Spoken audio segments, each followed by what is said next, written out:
Uh,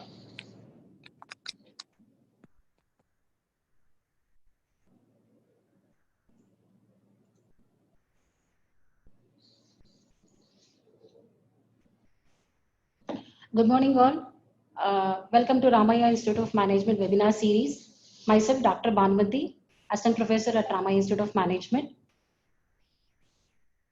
When I was going through the list of participants, I realized that people are from the varied backgrounds, students, professionals, technical, managerial. So it's really good.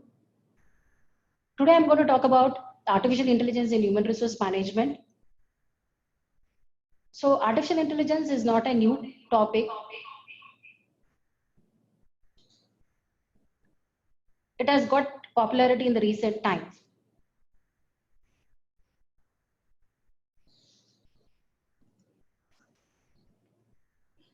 This is my presentation outline. I'm going to talk on artificial intelligence, introduction to artificial intelligence, types, properties, and applications of it. In the second stage, I'm going to cover artificial intelligence versus human in HRM, where I'm going to focus on the pressure points of HRM, the challenges faced in 21st century, readiness of HRM for AI. The third stage, I'm going to focus more on HR functions, where I'm going to deal with hiring activity, training and development, employee engagement, and unconscious human bias.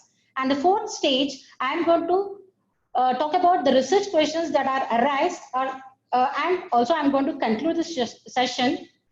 And the last will be the question and answer session. So let's start the artificial intelligence introduction. What is AI according to you? So many people will think that artificial intelligence is a machine intelligence. Some people think that it is a programmable system which can give solution for various problems, or it is a field of computer science that is associated with developing the program, and it thinks like a human. There are four phrases of this AI. It think like a human, act like human, think rationally, and act rationally. AI has learning, reasoning, perception, problem solving, and natural language processing. So artificial intelligence is a broad umbrella where it is going to mimic human behavior. It covers machine learning and deep learning. Machine learning is a subset of artificial intelligence. It works based on mathematical model or a statistical model. And the deep learning is that it is a subset of machine learning. It is based on the feature extraction. So I'm going to explain this machine learning and the deep learning in the coming slides. Artificial intelligence makes machines to exhibit intelligence. It replaces humans with machines to do mundane tasks. It helps to do more efficiently. AI is using big data, Internet of Things, and cloud computing technologies for its successful implementation. Artificial intelligence means a man-made thinking power. How we are going to think in the same way the machine is going to think, act like that. So we'll talk about milestone of this computer science.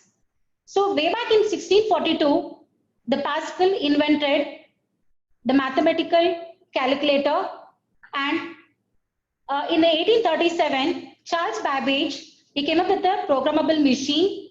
Later on, in 1950, the Alan Turing is the father of computer science. He came up with the Turing test, which is a famous test. So where he talked about the machine intelligence. So how he has done that particular test. So he had kept human respondent in one room and the machine in the another room. The interrogator will be in the third room, who is not aware of where exactly the machine and the human has been located. And when the interrogator posed a set of questions to these machines and the system, he was unable to identify the responses given by this. There was no difference between the responses of the machine and the human. So that is what the machine intelligence. The machine can just think like a human. And the artificial intelligence was coined in the year 1955. And John McCarthan has introduced this particular artificial intelligence. So it was continued like that. In 2011, IBM Watson, champions of US game showed Jeopardy, and in 2011, like personal digital assistants like Siri and Google now has been introduced. Then later now, like in the 2018, many universities have introduced artificial intelligence as a course. Now we'll talk about the development stages of AI. So earlier, the programs were simply I repeat capabilities, then it moved to I imitate, then to I learn. Now the era of I learn to learn, the next generation is about I contribute, I exchange with the world. So I repeat capabilities. Before 1960, it was a non-intelligent algorithms. It was it was working based on the instructions given by the person. So it performed tasks as per the coding. Whatever instructions you give, it used to work like that. I'll take an example of a string. This is a string. So when you give an instruction to that particular system, it has to identify the pattern A. So when the program is instructed, it is going to give the output as 0, 9, and 12. And at 0th place, the pattern is there. At the 9th place, the pattern is there. At the 12th place, the pattern is there. It works purely based on the instruction. So it is to identify the pattern. It is to search the pattern. And also when you want to sort the numbers, it can do the sorting of the numbers based on the instructions. That is what I repeat. Whatever you say, I repeat it. Whatever instruction you give, I'll work on that. That is non-intelligent algorithms, which is called as a naive algorithm. The next stage is 1960 to 2010. It is I imitate. Imitate the human intelligence. This is an era of machine learning. Predictions were based on the intelligence. Here I am going to talk about the example machine learning use case, that is credit card fraud detection. Machine learning purely work based on the statistical model, based on mathematical model. So in this case, you train the machine learning model with a set of data called the trained data. You're going to classify these data into fraudulent transactions and non-fraudulent transactions. You're going to classify the data. When you classify the data, it is going to learn. When you give the trained data to that particular machine, it is going to understand whether it is a fraudulent transaction or it is not a fraudulent transaction. So based on that understanding, based on that experience, it is going to understand, it is going to make a generalization on its own based on the experience, and finally it is going to give an input, or it is going to give the prediction based on the unseen data that you are going to feed afterwards. So once it understands, once it experiences based on the trained data, when you give an unseen data to that particular machine, it is going to decide, or it is going to give the prediction that whatever transaction that is going to happen, or it is happening, it's a fraudulent transaction or it is not a fraudulent transaction. That is how the machine learning works. It is based on the experience, it is based on the mathematical model, it is based on the statistical model. It learns on its own, it learns by experience.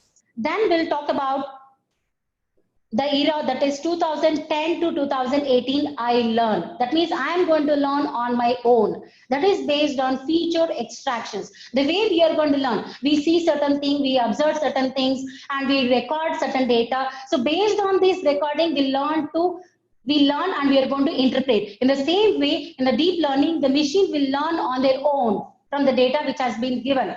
So I'll take the example of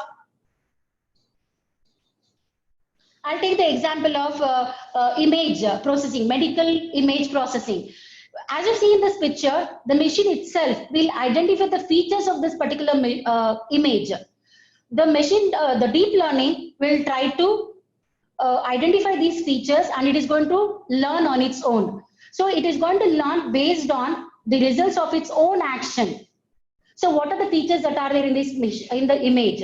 Whenever you want to train the deep learning model, you need to feed around thousands of MRI images to that particular machine. When it starts looking at the features of every images, it is going to learn on its own. As I told you, we are learning from the childhood. We see certain things, we observe certain things, we understand based on the features of a particular event or an object. In the same way, the deep learning machine, it is going to understand the features of every image, and it is going to learn on its own, based on the action of its own. So once it realizes like that, it makes a generalization, and when you feed a unseen data or unseen image to that particular machine, it is going to decide on that, it is going to give a decision on that. That is image processing.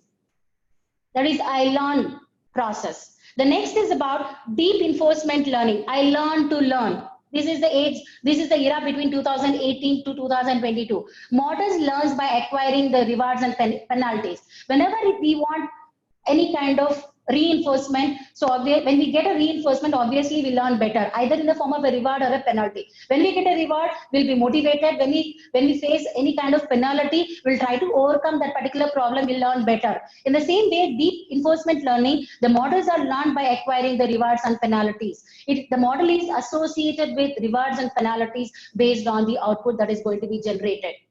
I'll take the example of combat robotics. Here the robots are trained, and the robots will behave like a soldier. So they're going to train based on these awards and penalties. And the robots will train them, will get the training, and according to that particular training, it is going to mimic or it is going to act. That is combat robotics. That is an example for reinforcement learning. As I told you, we are going to learn through reinforcement, and this, when the reinforcements are there in that particular process, the accuracy will be higher. And the next is the after 2022. That is, I contribute to the system.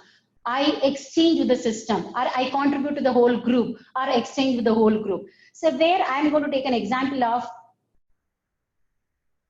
kilobots. These are the robots that are developed. So it works in a collaborative way. So each robots are trained. It works at the individual level or at the single level. So what will happen? So when, let's say, each robot will work for a particular purpose, and every other robots will try to collaborate, will try to exchange information with each other, and they're going to act in a collective way. For example, if there is a disaster management, then these robots will get the information, will learn, and it is going to exchange with other robots, and they're going to inform the concerned people with respect to the disaster management, how to manage it. Let's say if one kilobot get a newly launched attack, it has identified the attack, somebody is attacking with the security thing, security attack is happening with respect to that particular robo or that particular kilobot, then immediately it is going to learn, and it is going to exchange information with other kilobot, thereby the information will be shared within that particular group, and the entire set of bots will work together to defend against that security attack. So that is what kilobots, that is a swarm, that is, it works in a collaborative way or a collective way, and that is collective artificial intelligence. Now we'll talk about the hype cycle for artificial intelligence. So Gartners have given a hype cycle for artificial intelligence in 2019. According to a study, that is between 2018 and 19, around 14% of the organizations have deployed the artificial intelligence, and these are the various applications of artificial intelligence, like intelligent applications, smart robots, AGI, decision intelligence, augmented intelligence, machine learning, quantum computing, artificial general intelligence, computer vision. All these are the various applications of artificial intelligence. This will last for less than 2 years, 2 to 5 years, 5 to 10 years, more than 10 years, or it may become obsolete also. So when I'll give a few examples for this. So let's say augmented intelligence, that will be there for around 2 to 5 years. The best example for this augmented intelligence is autopilot, where one side the machine is going to work, machine in the sense robots are going to control the plane, and the other side the human is going to control the panel. So both the machine and the robots will control the entire plane. That is the autopilot mode. That is an example for augmented intelligence. When you talk about the decision intelligence, you have heard of customer churn. The people will move from one service provider to another service provider. People will move from one brand to another brand. Why this churn is happening? What is the reason behind it? Why people are shifting from our brand to some other brand? What is the reason? How to analyze it? So this artificial intelligence, that is decision intelligence, will help us to know why this customer churn is happening. And based on that particular decision, the companies are taking the steps, or they're formulating the strategies accordingly, and they're implementing it. So that is decision intelligence. And coming to this edge AI, that is at the customer point, at the customer point, this artificial intelligence will work. Usually in many of the cases, artificial intelligence will work at the server end, whereas in case of edge AI, it will work towards the customer point or the end point. I'll take the example of Western Digital or a Samsung camera. It is a surveillance camera. What is the job of this camera? The camera will capture the activities that happens around the world, around that particular area, or maybe in a particular room or a particular hall.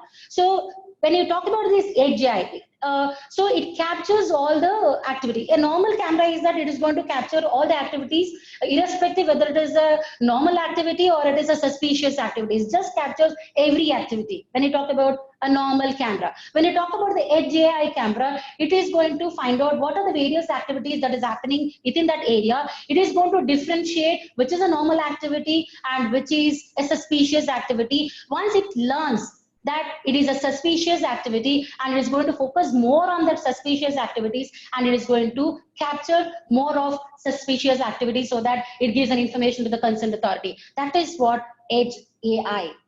Then coming to this smart robots.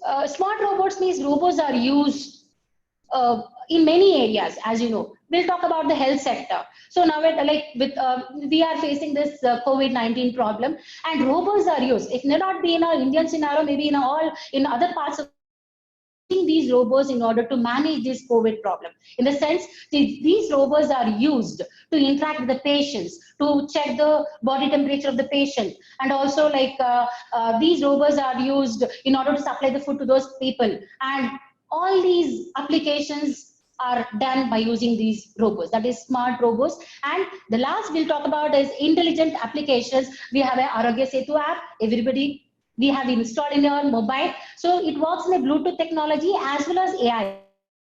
Complete information about, or a majority of the information about this COVID problem, where it is, and all the information up-to-date state-wise, maybe the sector-wise. We're going to get a lot of information about the Corona 19.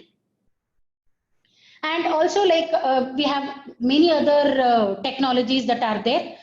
Deep neural networks, quantum computing, that will last for another more than 10 years, maybe another 10 years or more than that. Deep neural network, that will be there for another 5 to 10 years. So we need to expose to these kind of applications, then only we can survive better in this world, or in this business, or in this market. So let's start with the properties of artificial intelligence. What are the desirable property of any AI? Autonomous. It is self-driven. It is automated. It can control on its own. We'll take an example of self-driving cars. Again, I'm going to explain the same example in the coming slide. Autonomous, self-driving cars. So it can monitor on its own. It can control on its own. That is autonomous in nature. And adaptive. That is personalization. When you go to any particular website, by looking at your buying behavior, by looking at your behavior, what kind of products you're looking at, and based on that, it is going to personalize the information accordingly. You can use it. And reactive and proactive. When you talk about Alexa or Siri, it is a reactive or a proactive. Reactive in the sense, when you pose any question to that particular Alexa, you're going to get a response, or sometimes it is going to give an alert message also. Again, this I'm going to explain later. And it can work independently also. It can work in a collaborative way, as I told about Kilobots. And rational in thinking. The way we are thinking, the way we arrive at a solution, in the same way, the machine can be programmed to think like a human, to act like human, to think rationally, to act rationally. And behind every AI, there is a purpose. It is a goal-oriented. For particular purpose only, we are going to work. Few people think that it gives solution for every problem. Few people think that it is just a machine, but whatever it is going to serve our purpose. And it is context sensitive. So when you talk about context sensitive, auto suggest, auto complete in a mail, automatically it is going to sense and it is going to give a suggestions or a recommendations on that. And we are going to work based on that context sensitive property. And it is a self-learning. As I told you about deep learning, it is going to learn on its own. It is going to learn based on the actions of its own. That is self-learning property. So now we'll take some consumer applications of AI. So as I told you, auto suggest or auto complete. When we use a mail, so obviously when we start typing a particular word, automatically, or a phrase, automatically it will suggest you that I hope you are well, good morning. Or when you have a subject, immediately it is going to give us suggestions, or automatically it will complete. Means it will not be highlighted. When you click on that, it is going to complete that particular sentence or a phrase. That is auto suggest or auto complete. This is based on AI application. And the next is classifier, multi-classifier, multi-class classifier. It is going to classify the mail automatically into social, promotional, or a primary mail. When the mail comes to our inbox, automatically it is going to classify into these categories. It works on AI. And Facebook, everybody is using Facebook, so they're going to target the customers with a lot of advertisements. So the Facebook will give a chance to study the behavior of the people who are using the Facebook, and based on the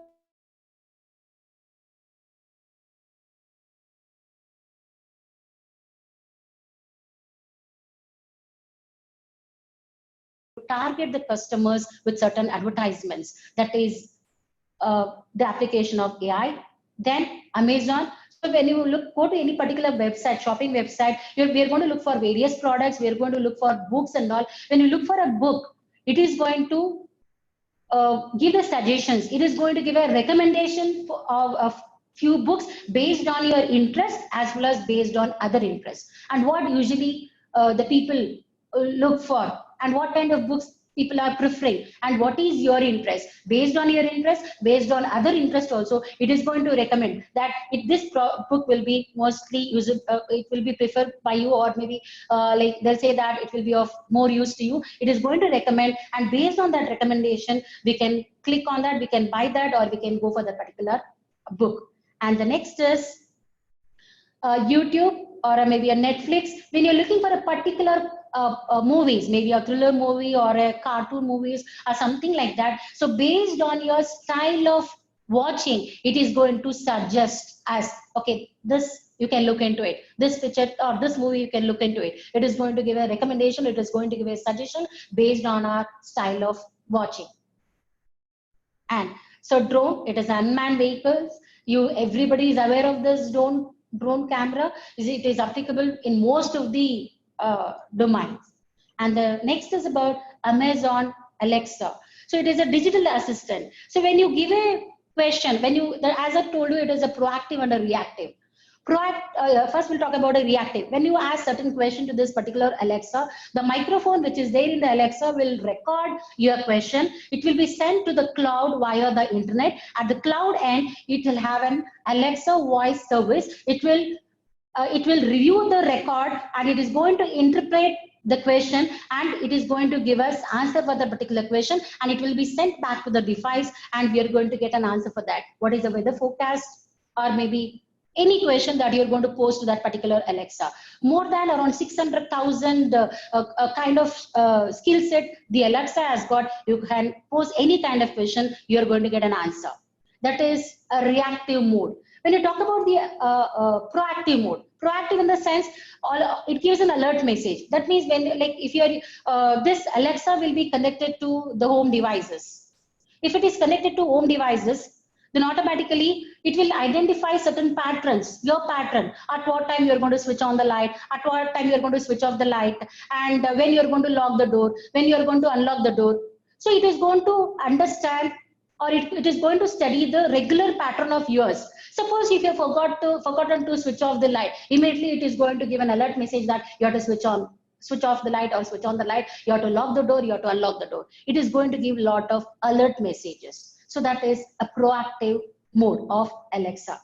And coming to the next application of this, that is, if people are aware of autism thing, the child will have a problem related to motor skills, or maybe unable to communicate properly, unable to have an eye-to-eye contact, or maybe unable to behave in a particular form, unable to recognize the emotions and all. So this was a project taken by the MIT Engage Me project, and this robots are used to used for this autism therapy, that is autism spectrum condition.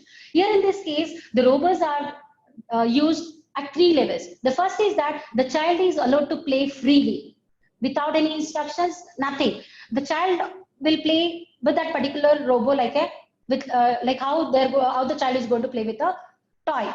The robots the child will be allowed to play freely. That is the first stage. In the second stage, it is a teaching stage. In the teaching stage, these robots will exhibit the emotions, maybe the happiness, sad, anger, whatever it is. Certain emotions will be exhibited by these robots, and it is going to give the face cards so that the child can understand. If this emotion is there, this is what it is. So it is going to teach the child with the face card by exhibiting the emotions. That is the second stage. In the third stage, it is a practice stage. Then in the third stage, the robot will exhibit certain emotion. The child has to identify the cards which the child has got in the second stage. By looking at the face card and the robot, it has to match. That is how the motor skills, the communication, eye-to-eye contact, social interaction, that can be improved by this robots. It is a therapy given by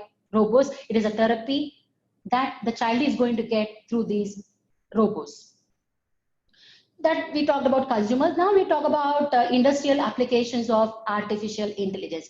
Everywhere, in every sector, the artificial intelligence are used and they are applied in a better way. So coming to this automobile. In automobile, using the IoT, using artificial intelligence, they are managing these automobile activities, or in an automobile or in a manufacturing company.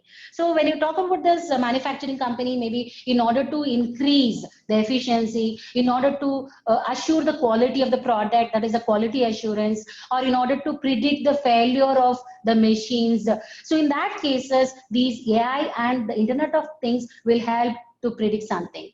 So like safety of the person, the reliability of the product, everything can be predicted, everything can be analyzed, everything can be implemented by using this AI and IoT. So that is about in case of a manufacturing. When you talk about the oil and gas, it will help in identifying the defect detection.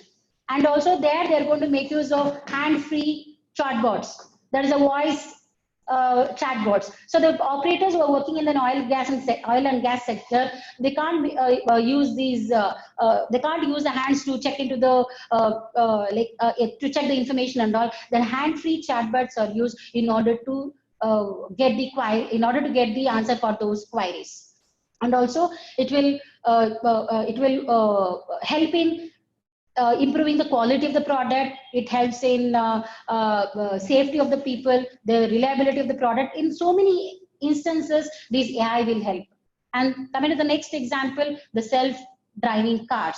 It is an epitome of artificial intelligence. It is a combination of several applications of AI. So in this case, we'll talk about natural language processing. We'll talk about gesture chatbots. We'll talk about deep learning. Deep learning means it is going to learn on its own. So let's say, again, in the case of deep learning, maybe or a machine learning, where we talk about a supervised learning or unsupervised learning or a reinforcement learning or a deep learning. All these technologies or all these applications are used in order to develop this self-driven cars or self-drive cars, automated cars.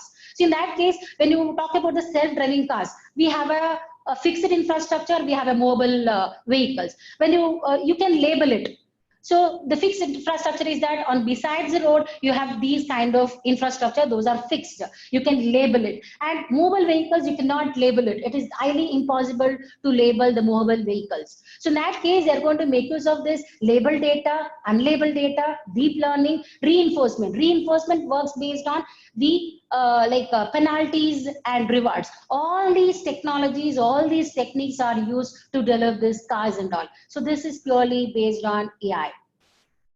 And in health sector, so you people have heard about genomics, study of genes. If they want to treat the patient based on the genes, so they'll try to find out the patterns based on these genomics. They'll try to give the treatment that is more opt for that particular patient. And the virus spread, or maybe a bacterial behavior, virus behavior, all the drug composition, all these can be studied, or it can be analyzed, and it can be predicted based on this AI.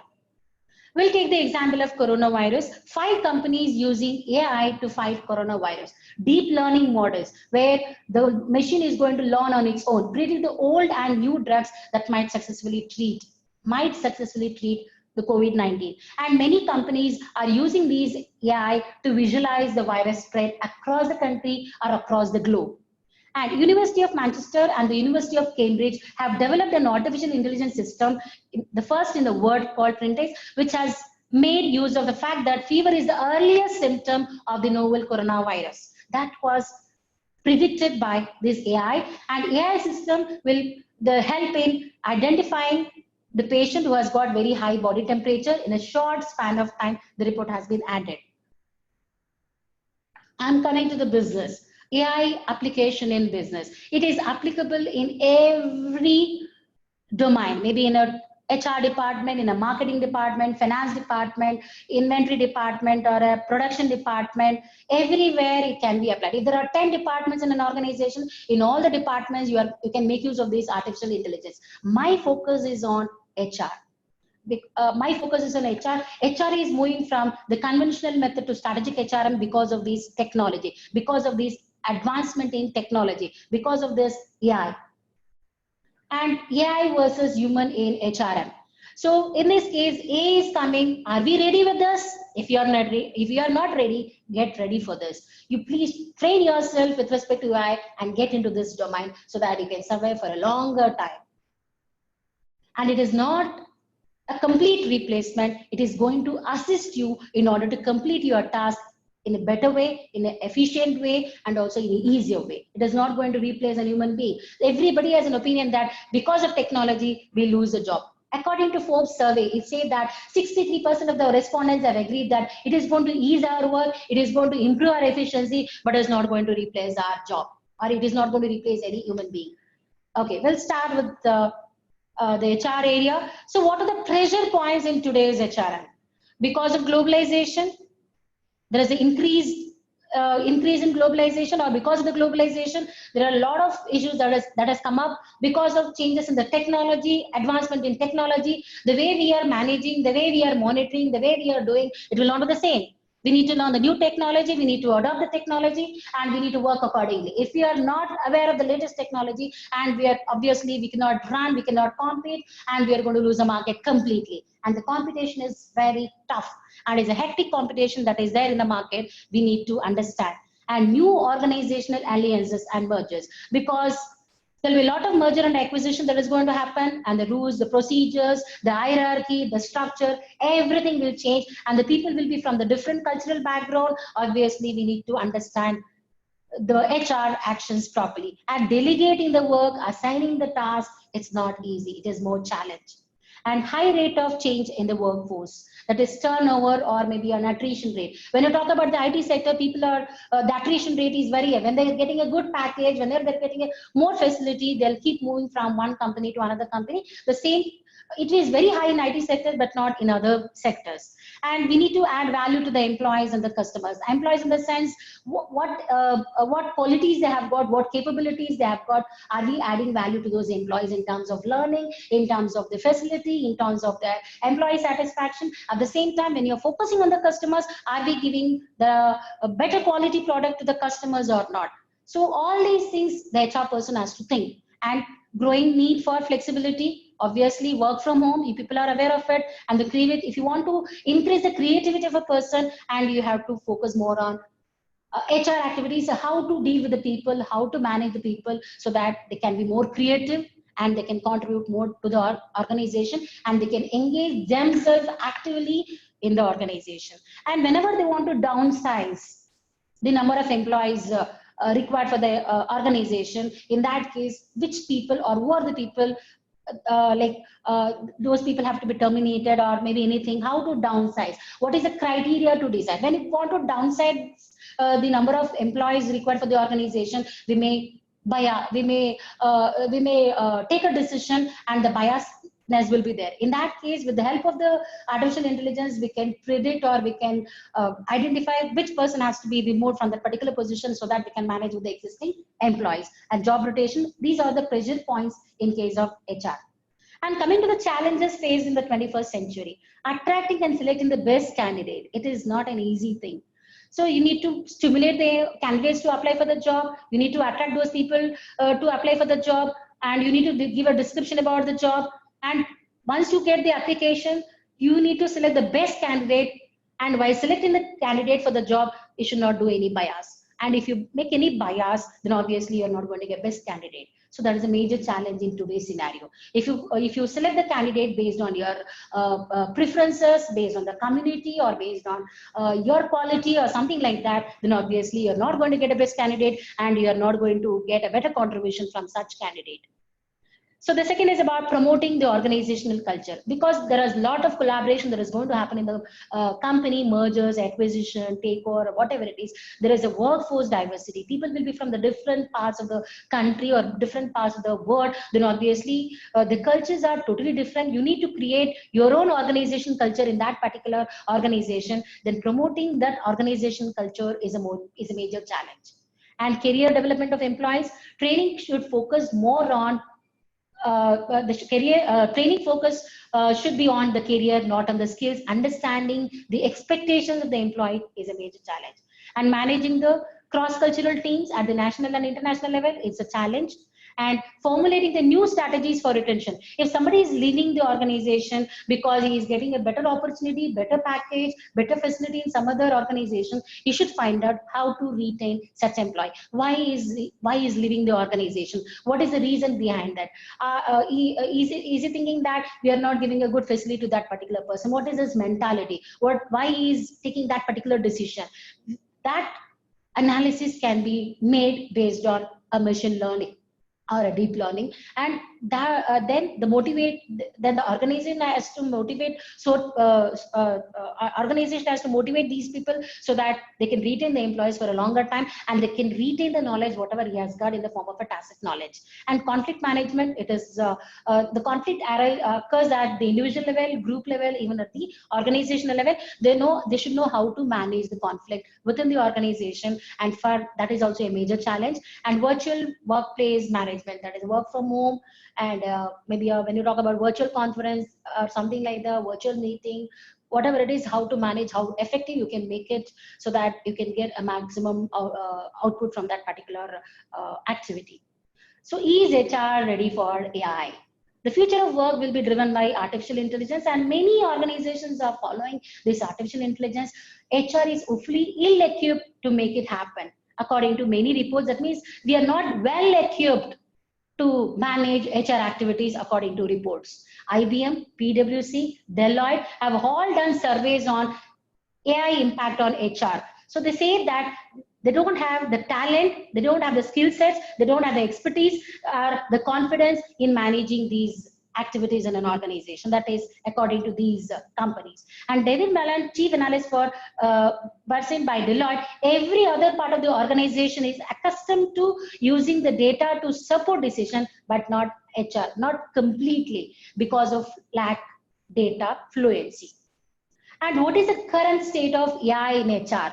79% of the respondents have agreed that chatbots will be an important interface where employees can get real-time answers for their questions. And 46% of the respondents feel that they will be using AI by 2023. and only 14% of the respondents strongly agreed that they are knowledgeable in the area. Remaining percentage, they are not so knowledgeable. Get ready for AI and get into that particular job. You can get a better opportunity and you can success in this HR. You can get more success in this HR field. Get ready for AI. And this is an example for chatbot at Vedanta. So Vedanta Resource Limited is a global diversified metals and mining company with its headquarters in London, UK. It is the largest mining and non-ferrous metals company in India. It has developed commercial power stations in India, in Odisha and Punjab. So they launched a chatbot called the Chairman Connect. It has been developed by Lena.ai. This is a chatbot. So the employees of this particular organization, they can directly contact, they can directly connect with the chairman of that particular company called Vedanta, is an Anil Agarwal. You can directly interact with this chairman, and whatever idea you have, you can share with them. Whatever feedback you want to give on a particular activity, you can give a feedback, and whatever queries you have about anything, you can raise a question through this chatbot. Every idea, every feedback, every question, there will be an interaction ID, and you can cross check whether your idea has been accepted and what is the suggestion given by the chairman, whether you are getting the answers depending on your expectation or not. Every interaction will have an ID and you can interact with that particular connect. So when you create a chatbot like this, when you implement or when you implement this chatbot like this, obviously a sense of belongingness will be there between the employees and the organization. It is just like a workers' participation in the management. Your voice is accepted, your ideas have been accepted, you can have a voice in the management and your decisions are considered in the implementation of the activities. Obviously, you feel that it is my company, I belong to this particular company, and belongingness will be more when they belong to that particular organization in a better way. Automatically, it is your company and the growth is possible, and obviously the company can grow to a greater extent.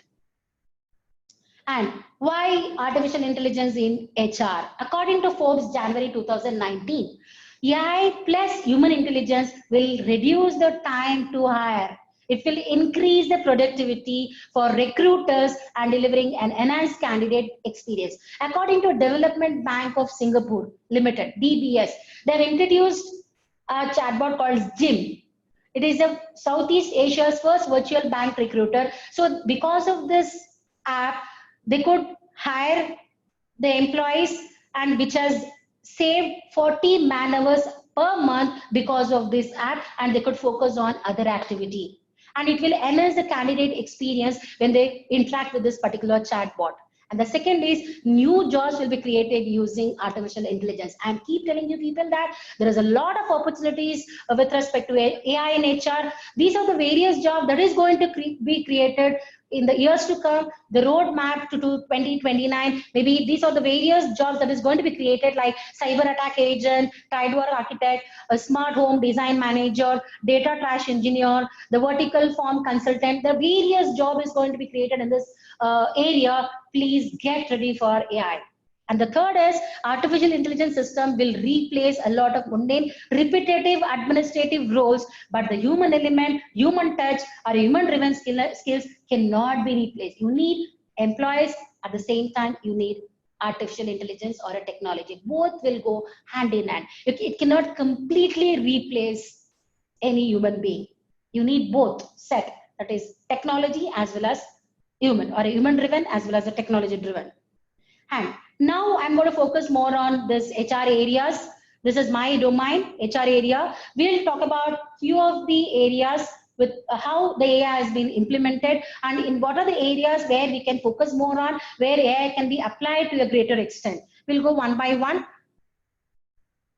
AI for hiring, filling the skill gap and the right work to the right people.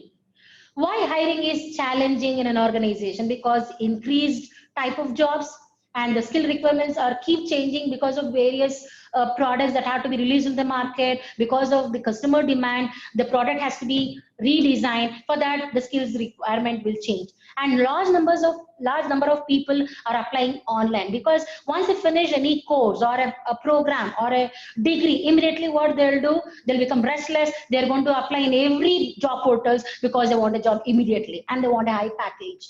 So if the large number of people are applying online, obviously the HR department has to look into all these applications. It is not easy manually. In that case, they're going to make use of AI technology to screen all these applications. And employing the wrong individual can obviously have both financial impact and loss of productivity and turnover. If you make a wrong choice, then obviously they will not engage themselves with respect to the organization. They may not do well in the organization. The productivity will go down, and for some time they will work for the sake of salary. Afterwards they're going to leave the organization. The attrition rate will be very high, and wrong recruitments lead to adverse effects which impact the team morale and employee engagement. So if I join any organization for the sake of salary, because I'm not getting any other job, let me join this particular organization for the sake of joining. I've joined because I don't want to be idle. In that case, employee engagement will not be active.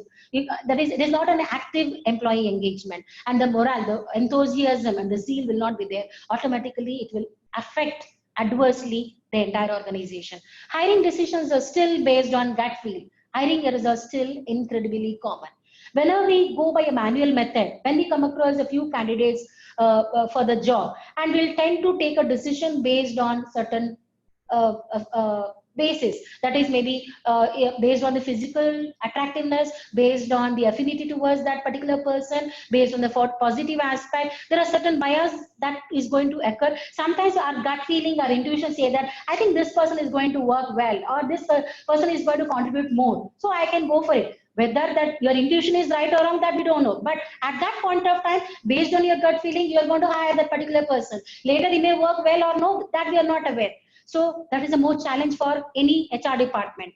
How this AI will help in hiring the employees in a better way. So as I told you already, increased use of digital hiring technology will reduce the cost of hiring. It will reduce the manpower, and it saves it saves a lot of time. And big data predictive analysis will help in shortlisting the resumes, making the phone calls by using the chatbot and all, and you can interact with the candidates and you can enhance their candidate experience also. And talent mapping from the available data. See, if you go by a manual method, talent mapping or a competence mapping, what capability that the candidate has got, what are my requirements, we'll try to map with that. How long you can map like that? If you want to hire around 10 employees, you can sit and do and you can map like that. Or if you make use of certain technology also, how long you can map like that. By using AI, by using the artificial intelligence technology, if you want to hire around 100 employees, you want to hire around 1,000 employees for a very big organization, by making use of this AI technology or artificial intelligence, the talent mapping can happen at a faster rate, and it will be more accurate when compared to manual method or conventional method. And AI is revolutionizing the talent acquisition process. The first is that search and check the profile of the potential candidate on a social media. So there are several apps will be there, like maybe as given in the slide, Intelo, Beamerly. It is a app where by using this, it is going to search for a particular profile in a social media to meet the company requirements. It will search, it will check whether that candidate will match with our requirement or not, and it is going to give the information to the concerned authority. Or the concerned authority will get the information from that particular app. So based on that, further processing can be made. And the chatbot based interactions with the potential candidates, Olivia and Text Recruit, so they'll interact with the potential candidates so that they'll get to know what qualities he has got, what capabilities he has got. When you interact with that particular person, you'll get to know about a person a lot. With that, you can take a decision based on the information which has been stored in that app. Interview scheduling, if you want to schedule the interview manually or conventionally, it takes a lot of time. By using that app, automatically it will get scheduled and the people can give an interview. Using neuroscience games or artificial intelligence to match candidates with the jobs in a bias way. See, as I told you, when you want to hire any candidate for the job, the bias will come into picture. Everybody, it is a normal tendency. See, it is not a conscious bias, it will be an unconscious bias. It is not explicit, it is implicit. Unknowingly, we tend to take a decision that works on our subconscious level, automatically we'll be attracted towards that particular person, or maybe gender bias or something like that, because if he has got a quality of mind, so I'm going to select that particular person. So in that case, the neuroscience gains like artificial intelligence will help in matching these candidates without any bias to a greater extent. That is Symmetrics. And AI enables business to anticipate the future needs and demands of the candidates. So that means they can anticipate what are the requirements, what are the expectations of the candidates. Based on that, the app will tell you what plans can be given, what offers can be made for that candidate, so that we can attract, we can make that particular person to join my company. So that anticipation can be done by using AI. Next is identify the best candidate based on speech, body language, and facial expression. So how we are going to talk to the other person, what is our body language, what kind of expression we are showing. So based on this, it is going to decide whether it's the best candidate, whether it's going to suit this job or not. And use machine learning to estimate the salary based on 600,000 data points. Example, DICE salary calculator. In case of a conventional method, what we'll do, what is his educational qualification, what skill sets he has got, around 5-10 criteria we look into it, and we are going to hire that employee for the organization. We are going to fix the salary. Okay, this is the salary, and if you go for a certain negotiation and all, we may increase the salary depending on our requirement, and we'll do it. But when you talk about the machine learning, it is going to estimate the salary based on 600,000 data points. With that precision level, it is going to estimate the salary for a person and test and tune out the human bias. When you use AI, the human biases can be reduced to a greater extent. I'm not going to say that it is going to reduce 100%, but to a greater extent, it can be reduced. Augmented writing. That means whenever you want to give an advertisement in the paper, so you are going to be, you can be more biased. That means it is there like masculine words or something like that. So in that case, when you look at the job description, so when we read the particular job description, we think that it is not for me, it is for some other person, it will not suit me. So in that case, augmented writing software will be used in order to give a description about the job, where it will help the recruiters to select the best or to stimulate the candidate to apply for that particular job. That is Textio. And AI sourcing tool conduct a search, but also uncover high quality candidates that they might not have found otherwise. Seek out. They're going to seek out several candidates for that particular job. And AI also will help in refreshing the profiles of dormant candidates. Let's say in any organization, if there are 1,000 applications are there, if I want to recruit any employee in this week, what I'll do, I'll go through around 10 applications, I'll go through around 100 applications to a maximum to that extent, and I'll look into those 100 applications, and whoever is matching with that requirement, I'll try to do some interview, conduct some interview, and I'm going to hire that particular person. That is a conventional method. When you go for AI method or AI technology, it is going to leverage to refresh the profiles of dormant candidates. Maybe around 2 years before one candidate has applied applied for the job, what particular application also be considered, and it will try to match the requirements of the organization with respect to the quality of a candidate, and it is going to help in recruiting the best candidate for the organization. Then game-based assessment and other new forms of AI-driven assessment. Usually they'll go for a psychometric test to know about the cognitive ability of a candidate and all. Your game-based assessment to know about how quickly he can react, how quickly he can respond to a situation, how he's going to engage himself with that particular chatbot or maybe a app. And also they'll try to look into the fluid intelligence. Fluid intelligence means how he's going to solve the new problem, how he's going to adapt himself to the new environment. So that is the fluid intelligence can be checked by this AI. That is a game-based assessment. So these are AI sourcing vendors that as I told you about, seek out to identify the candidates from the various source, and chatbot landscape where they can engage the potential candidate to know about the candidate, to get information about the candidate. And AI assessment vendors like here in this case Pivotix, where they'll try to assess whether it's capable, whether it's going to meet the requirements of the organization or not. The assessment will be done. These are the few softwares, or these are the few apps that they can use in hiring process. And coming to this AI in training and development, we'll talk about training and development. So what are the challenges in traditional training models? So when we conduct any kind of training, we, before announcing any training program, we'll formulate certain content. Okay, this is what I want to cover in this training program. We are not, of course, we are going to make use of, we are going to think from the customer perspective, financial perspective, or internal business process perspective, or a learning perspective, how to design the training program. That is about a balanced scorecard. The four perspectives are there, as I told you: learning perspective, internal business process perspective, customer perspective, and financial perspective. From these perspectives, we'll try to decide how to design the training program. And so even though we look into those perspectives, we'll tend to come up with certain content, but that content may not be suited for all the person who is going to attend the training program. Or maybe in an organization, if you want to give a training for around 100 employees, all 100 employees doesn't need the content whatever you have framed. So there is a limitation.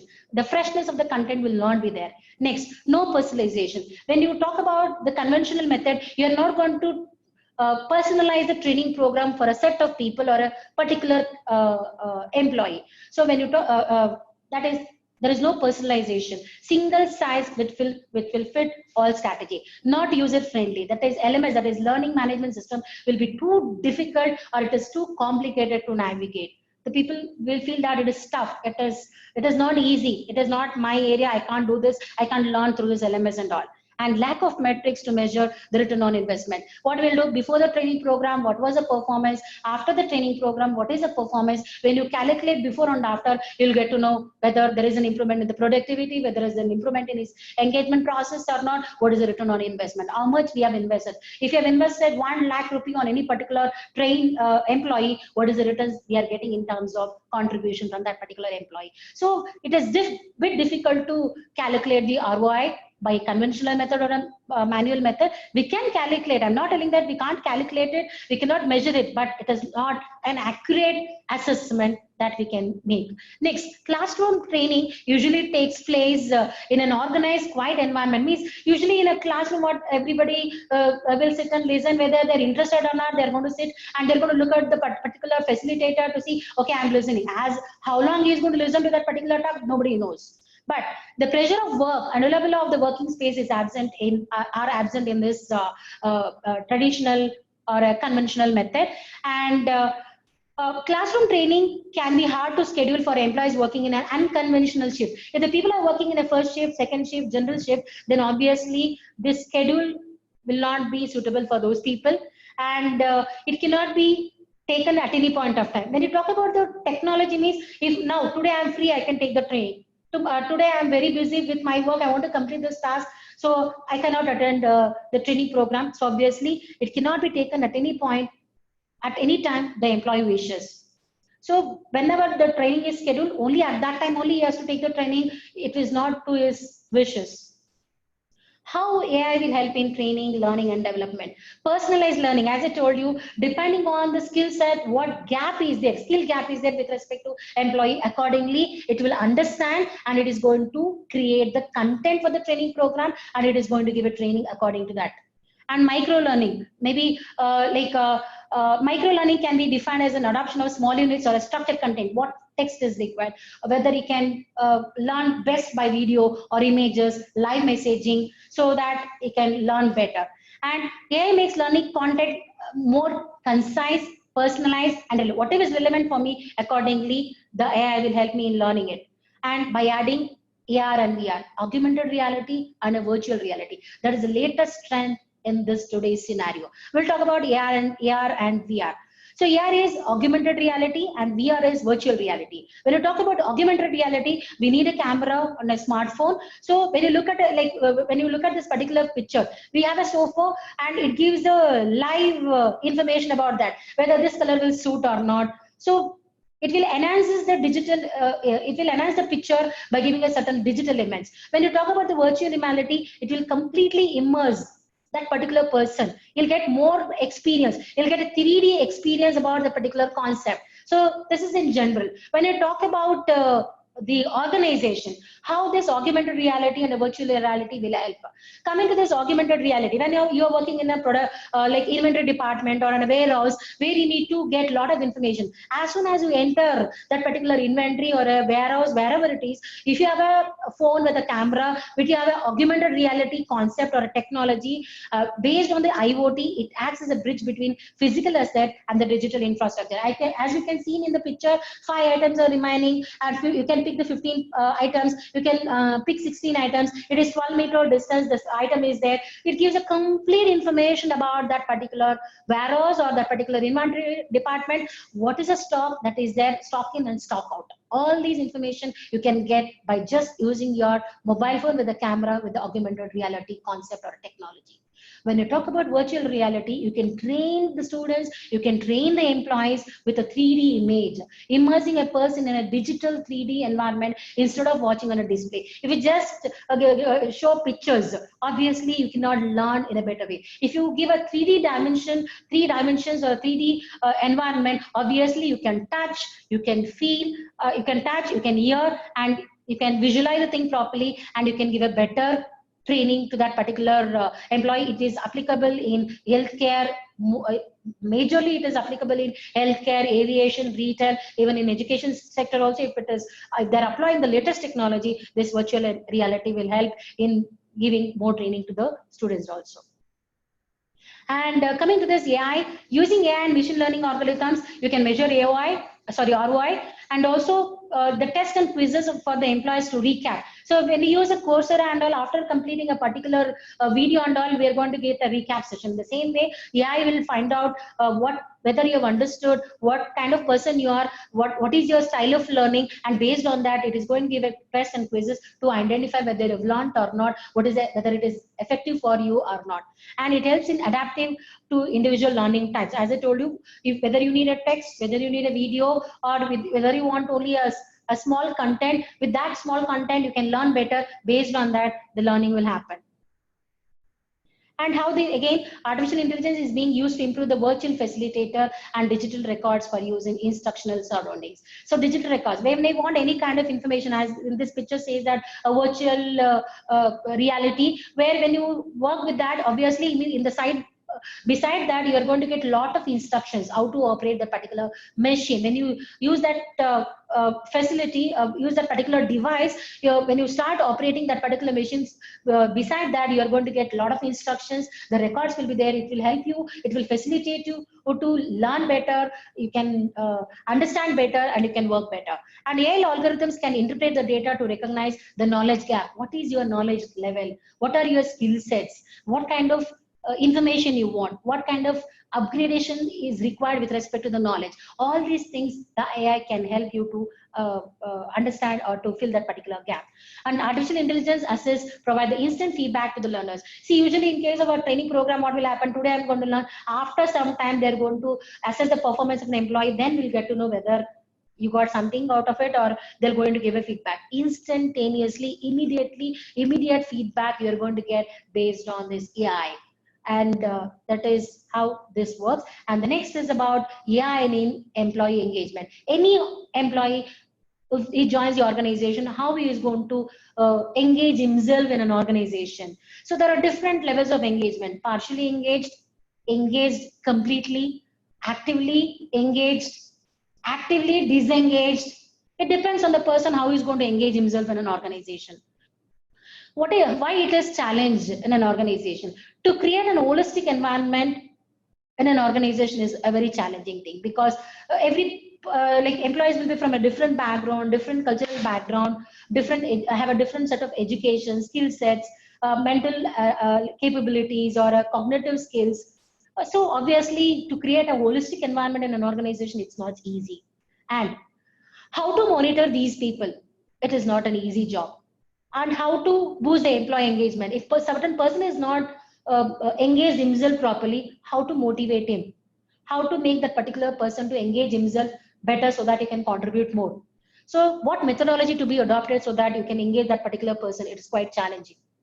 And on the job surveys and the board committees and data analysis, all these things will help in giving the proper responses will not help in giving a proper responses for that particular situation. And corporate appraisal feedback process are long, and it has become obsolete now. Now everybody wants immediate feedback so that they can engage themselves and they can contribute. If they're not contributing well, immediately they can speed up their process and they can understand, they can go for training and they can engage and they can contribute more to the organization at the individual level or a group level, maybe at the organization level. How these AI will help in employee engagement? AI chatbot can improve onboarding experience. As I told, if a candidate is going to be hired for the organization, through this chatbot, you can engage himself. You can engage that particular person to a greater extent so that the employee also get to know about the organization. Even the organization will get to know about the particular person, what kind of person he is. Next, harnessing artificially intelligent technology, improving the transparency, delivering the personalized coaching at scale, and helping the leaders to more deeply understand the health of their workforce.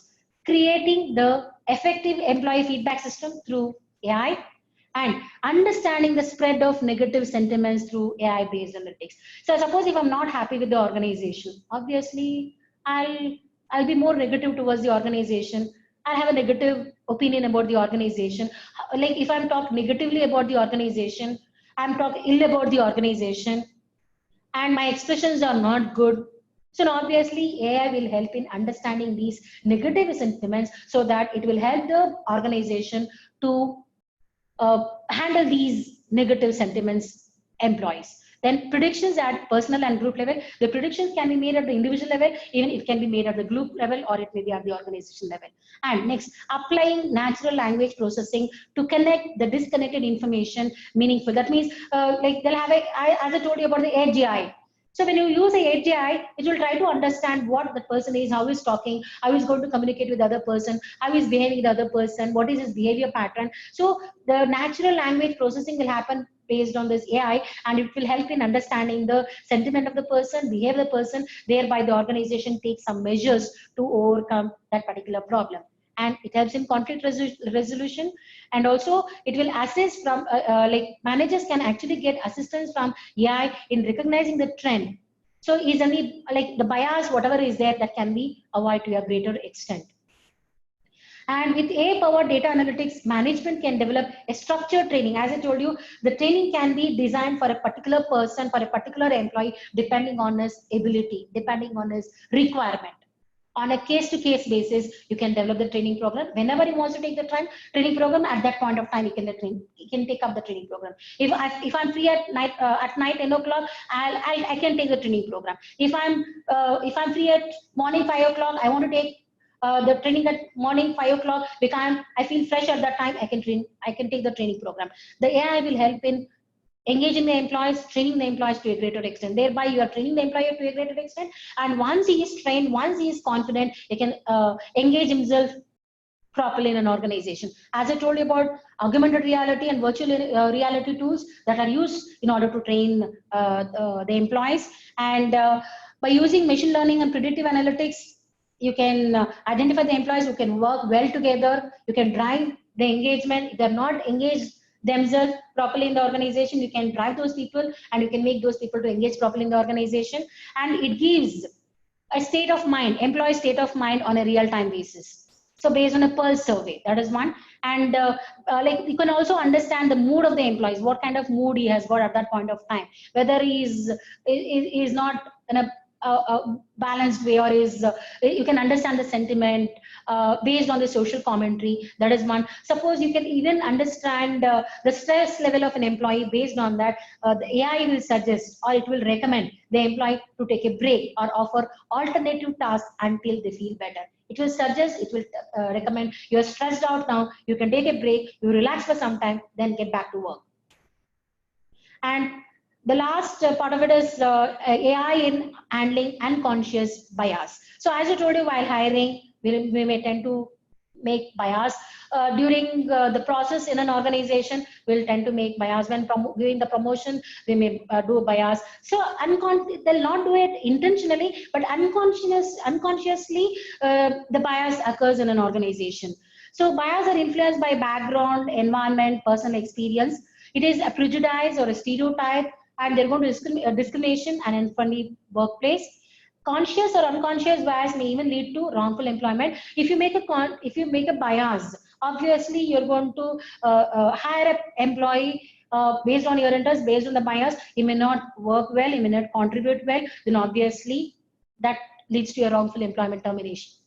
And performance reviews based on supervisor subjective ratings. Whenever you're doing a performance appraisal, if you do a bias, obviously the best performer will get a low rating, a low performer will get a better rating. Obviously the person who has done really well, who is the best performer, will be demotivated and he cannot work well, he cannot contribute well, he'll disengaged from that particular scenario. And people tend to describe good managers in masculine terms. That is, stereotypically, male qualities are described as necessary to be a successful leader. Research reveals that advertisement, while giving the advertisements, male-dominated fields use more masculine wordings such as competitive and dominate than job advertisement in female-dominated fields. So these are some of the human unconscious bias that are there. Affinity bias. If I share a similar quality, if I like that particular quality, then obviously I'll prefer that particular person. Attribution bias.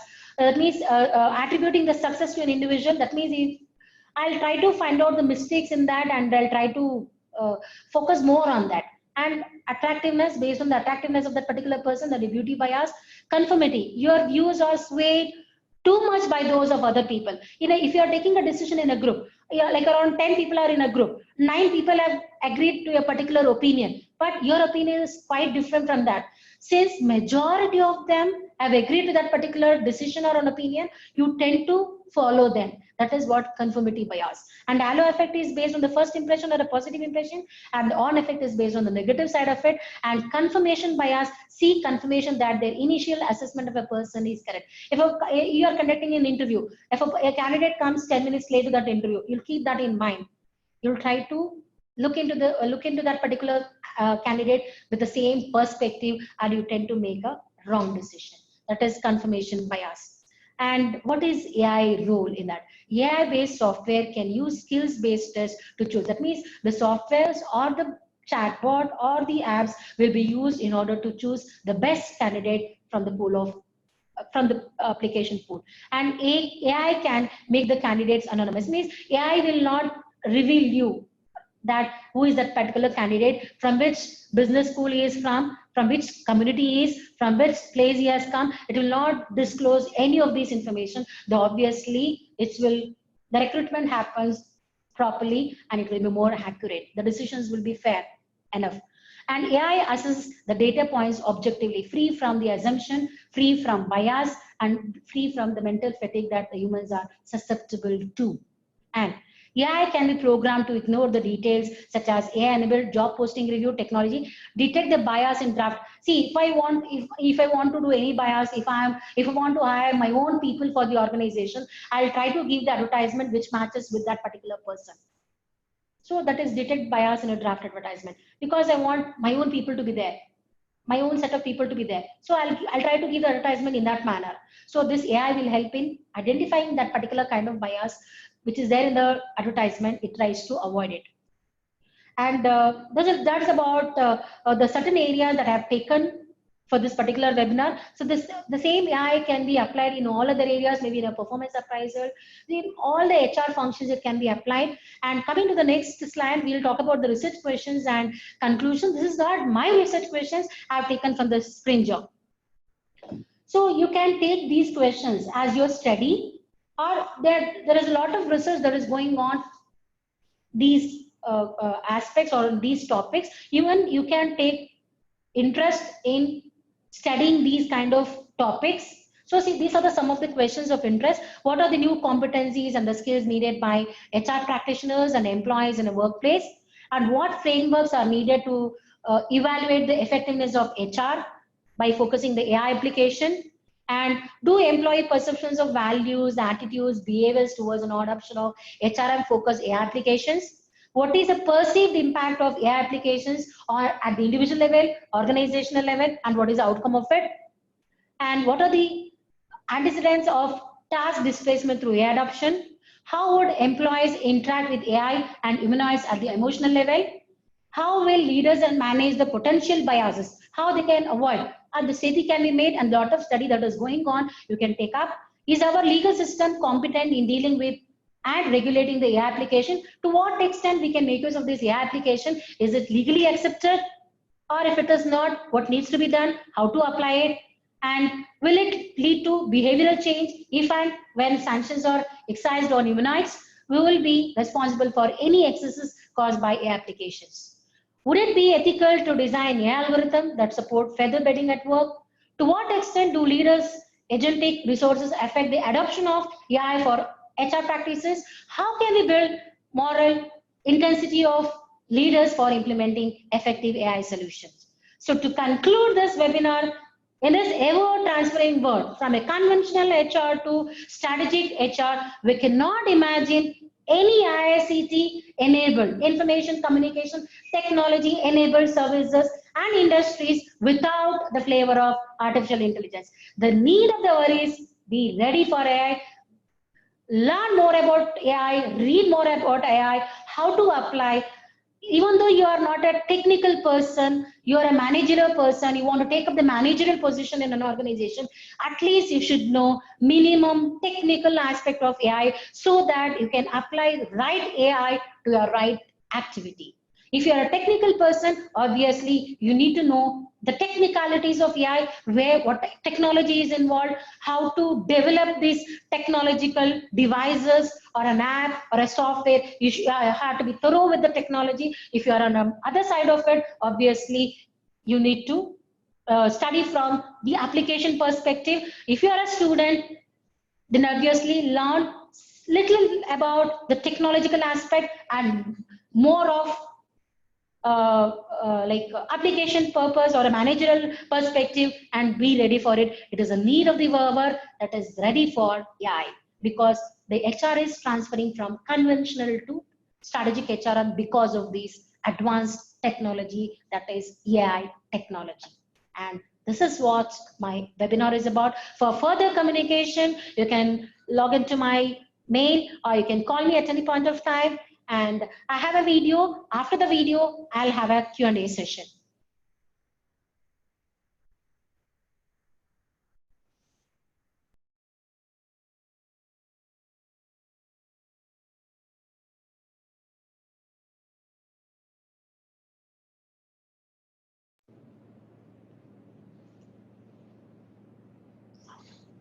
Sound. Thanks for recording. Sound.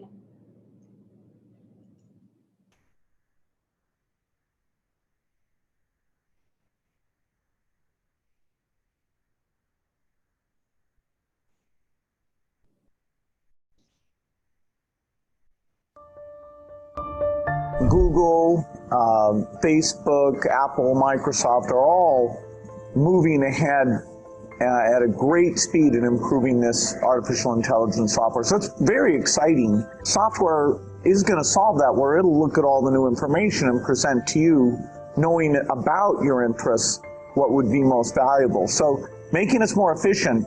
We're focusing on what we've talked about on autonomous systems. And we sort of see it as the mother of all AI projects. So autonomy is something that's incredibly exciting for us. We'll see where it takes us. Wouldn't it be wonderful if someday we got to the point where there were robots every place, they were running farms, they were running Apple, they were running Berkshire Hathaway, and all you had to do was one person could punch a button at the start of every morning, and all the goods and services that we're getting now would be turned out by robots. It is seeping into our lives in all sorts of ways that we just don't notice. We're just getting better and better at it, and we're seeing that happen in every aspect of our lives, from medicine to transportation to how electricity is distributed. And it promises to create a vastly more productive and efficient economy. And if properly harnessed, can generate enormous prosperity for people, opportunity for people, can cure diseases that we haven't seen before, can make us safer because it eliminates inherent human error in a lot of work. Artificial intelligence is going to be extremely helpful. And the risk that it gets super smart, that's way out in the future and probably worth talking about. But now what we're seeing is that for the first time, computers can see as well as humans. That's pretty incredible. NHTSA did a study on Tesla's Autopilot version 1, which is relatively primitive, and found that it was a 45% reduction in highway accidents. And that's despite Autopilot 1 being just version 1. Version 2, I think, will be at least 2 or 3 times better. That's the current version that's running right now. So the rate of improvement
Google,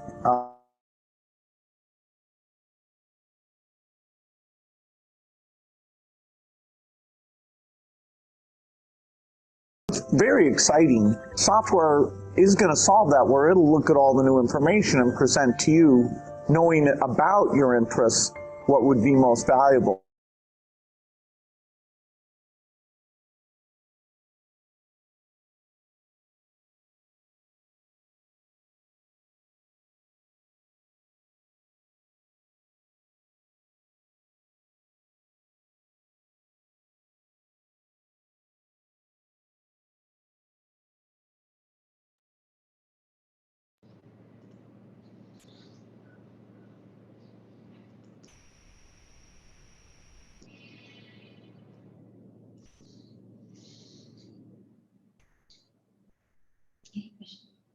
Any questions?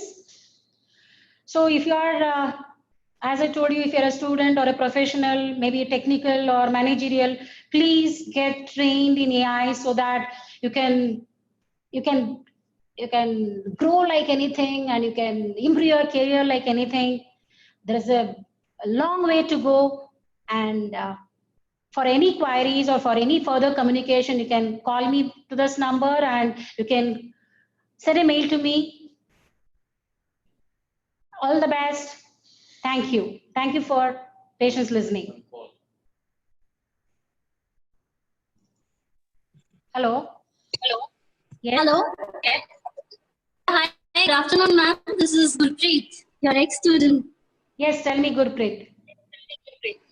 Ma'am, I have a question. I was like, the other day I was just going through artificial intelligence empirical study was there, I came across two words. So could you tell me the linkage between them, between artificial intelligence, between machine learning and deep learning? Sorry, can you repeat the question? It is not audible. I repeat that what is the linkage between artificial intelligence, machine learning, and deep learning? Sorry, Gurpreet, your voice is not clear. It is not audible. Can you? I will raise my ma'am. Just a minute.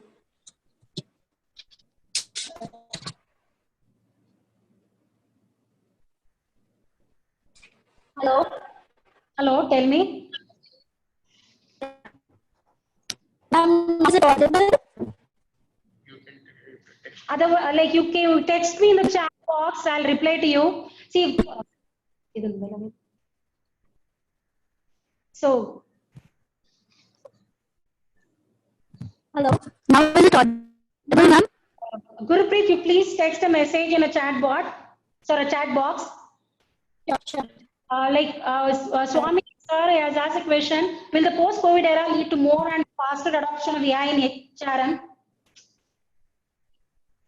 AI in HRM than we have ever thought, and lead to faster phase out of human factor in HRM. See, it is not going to completely eliminate the human factor, but obviously AI will help. Maybe the health sector definitely to predict a lot of things and also to reduce that problem. And any other question? Which of the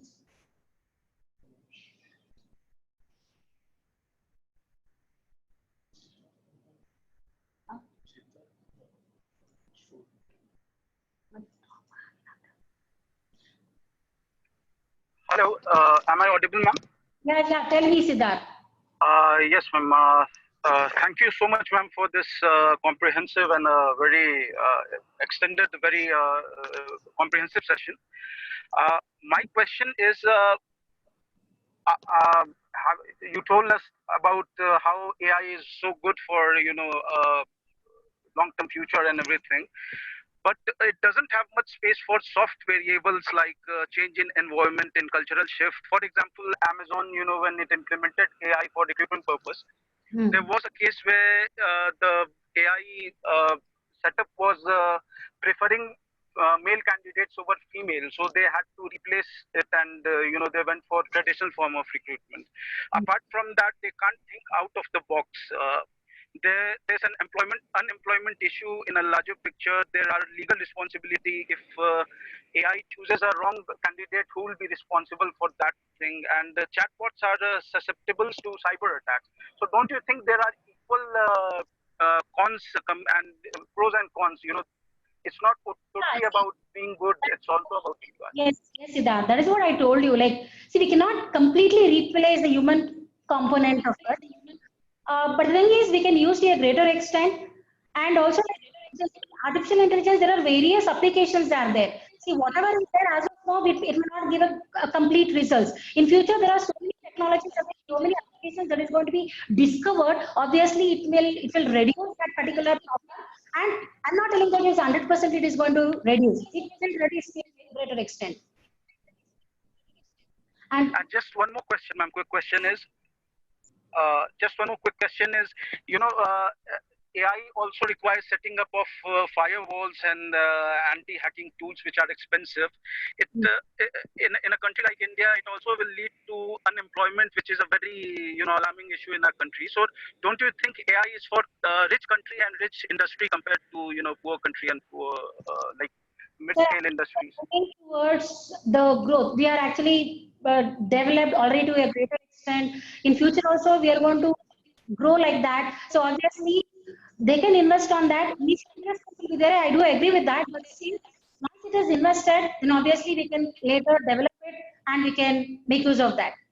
But even there is a lot of policies, there are a lot of regulations are there, and even the government is spending a lot of money on these kind of industries and all. Definitely, they can make use of these money in a positive way, so that they can investment on this infrastructure, so that they can make best use of this AI.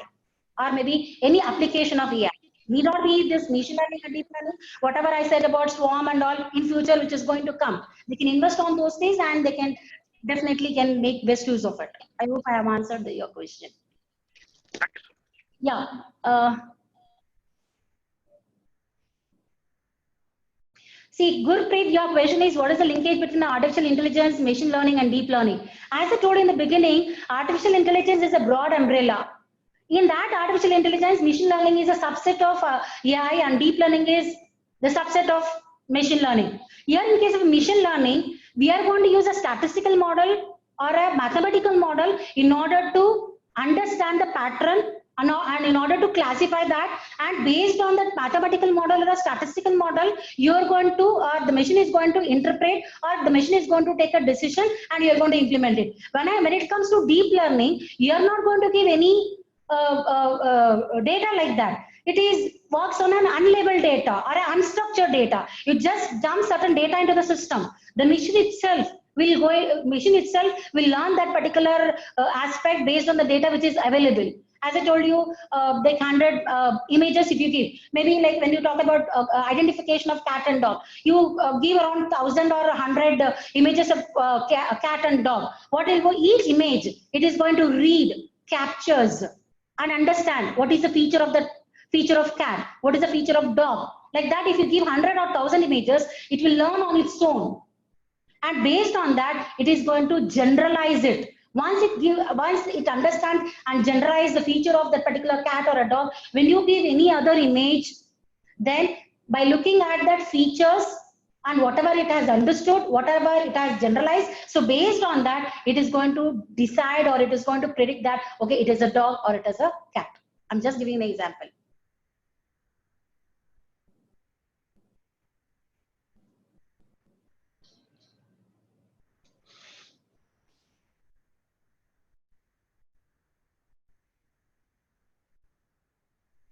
See, man is not challenging to HR managers to maintain human element by adopting a full-fledged AI in the HR functions and how it can be balanced. See, we should, as I told you, it cannot replace 100%. We should have a balance of both AI component and the human component. Suppose if any skill set, if it is not possible, if any activities, if it is not possible to manage by the human person or human component, obviously we do depend, or we can rely on AI, and anything which is not possible by AI, or it cannot think like that, then obviously the human element will play a major role. Both will go hand in hand.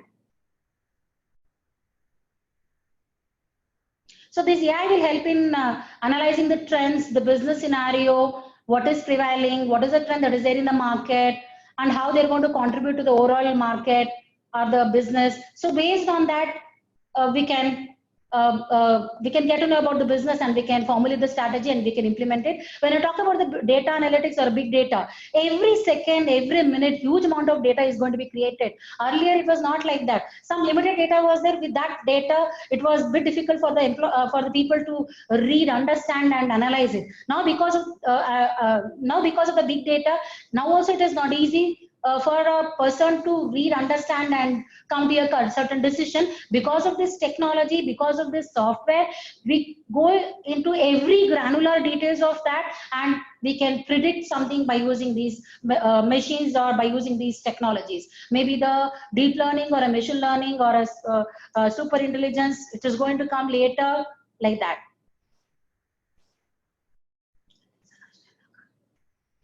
Thank you for patience listening. And if you want any clarification, if you want to communicate with me on this, you're most welcome. You can log into my mail ID. You can call me at any time.